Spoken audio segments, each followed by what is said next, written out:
नाज़रीन इकराम, बहुत सी दुरुस्त पेशन गोइयाँ करने वाली बल्गारिया की नाबीना खातून बाबा वांगा वैसे तो मुद्दतों से शह सुर्खियों में हैं, ताहम इस्लामिक स्टेट के खतरे की वजह से इनकी पेशन गोइयों पर आजकल नए सिरे से बहस हो रही है। जी हाँ दोस्तों, बाबा वांगा नामी नाबीना खातून ने अपनी ज़िंदगी में आइंदा कई हज़ार साल के हालात पर मबनी मुतअद्दिद पेशन गोइयाँ की, जिनमें 9/11 के साने शिद्दत पसंद तंजीम दाइश के उरूज और बॉक्सिंग डे पर सुनामी आने समेत कई दुरुस्त साबित हो चुकी हैं। जबकि अब दुनिया के अंजाम के मुतालिक इनकी पेशन गोई मंजर आम पर आ गई है, जिसने पूरी दुनिया को खौफजदा कर दिया है। ख़वातीन हज़रात, बाबा वांगा ने पेशन गोई की थी कि ख़तरनाक कीमियाई हथियार इस्तेमाल किए जाएंगे और फिर तीसरी आलमी जंग शुरू हो जाएगी। जबकि इनकी ये पेशन गोई शाम में बशार अल असद की अफवाज की तरफ से किए गए कीमियाई हमले से बिल्कुल मुमासलत रखती है, जिसमें हज़ारों लोग लुक़मा अजल बन गए थे। इसके अलावा नाजरीन, बाबा वांगा की इस पेशन गोई में अमरीकी सदर डोनाल्ड ट्रंप को खासी अहमियत हासिल है। उन्होंने कहा था कि अमरीका का 45वां सदर एक ऐसे बहरान का सबब बनेगा जिससे अमरीका को तबाही का सामना करना पड़ेगा। बहुत से लोगों को इस सदर से उम्मीद होगी कि वो दुनिया में जारी दहशतगर्दी का खात्मा करेगा, लेकिन होगा इसके बिल्कुल उलट। तब शुमाली और जनूबी रियासतों में एक खौफनाक तसादुम होगा जिससे आलमी जंग छिड़ जाएगी। बहुत से लोगों का कहना है कि शुमाली और जनूबी रियासतों से बाबा वांगा की मुराद शुमाली कोरिया और जनूबी कोरिया हैं।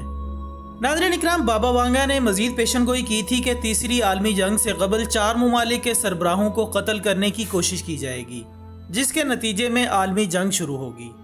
और हम जानते हैं कि इस वक्त अमरीका शुमाली कोरिया के हुक्मरान किम जोंग इन को ठिकाने लगाने की पूरी मनसूबाबंदी कर चुका है, और ईरान के जो हालात हैं वो भी आप सबके सामने हैं। इसके अलावा बाबा वांगा की पेशन गोइयों के मुताबिक इन तमाम वाक़यात का आगाज़ अरब बहार से होगा। इसके बाद दाइश का ज़हूर, शाम में कीमियाई हमले, अमरीका की ज़बू हाली, यूरोप पर शिद्दत पसंदों के हमले, शुमाली कोरिया के साथ तसादुम और दीगर वाक़यात तीसरी आलमी जंग को जन्म देंगे।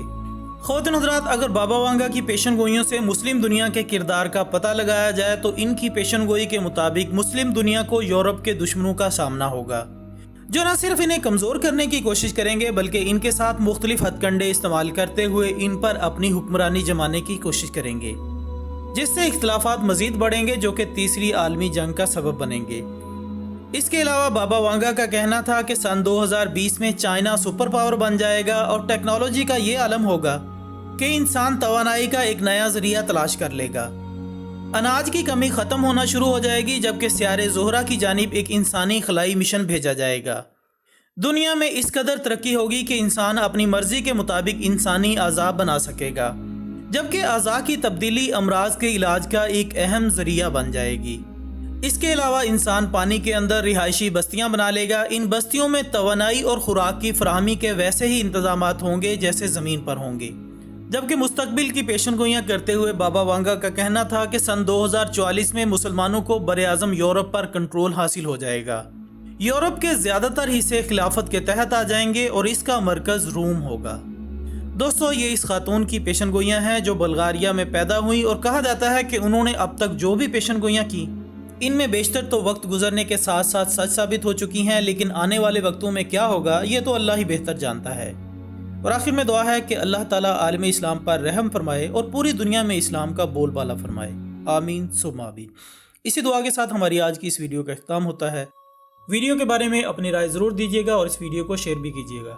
हमारी अगली वीडियो आने तक अपना दोस्तों, रिश्तेदारों और गिरदोनवाह के तमाम लोगों का बहुत ख्याल रखिएगा। अल्लाह हाफिज़।